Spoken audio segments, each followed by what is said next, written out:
Pakalbėkime apie neįtin patogias situacijas. Pavyzdžiui, būna taip, kad nėra galimybės spėti atsistoti taip, kad kamuolys būtų per kūno vidurį. Tenka perduoti kamuolį skrendantį šalia žmogaus. Kaip tai atlikti teisingai? Rankos turi būti sudėtos tvirtai, kad perdavimo metu jos neišsiskirtų. Svarbiausia, kad būtų tinkama rankų plokštuma kamuolio perdavimui. Atkreipkite dėmesį, kad kamuolys atmušinėjimas vieta tarp riešo ir alkūnės, per vidurį. Rankos pilnai ištiestos ir įtemptos. Įsitempia pečių juosta. Vienas petys pakyla aukščiau ir įtemptos rankos turi būti laikomos tokiu kampu, kokiu norima nukreipti kamuolį. Negalima rankų lenkti per alkūnes. Kojos turi būti pečių plotyje, pusiau sulenktos per kelius.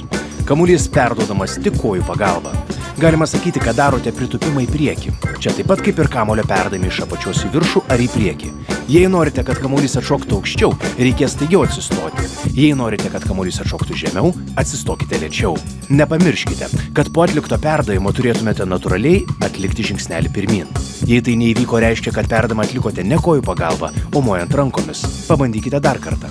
Laikykite šių patarimų ir nustebsite, kaip tiksliai pavyks atmušti šone lekiantį kamuolį.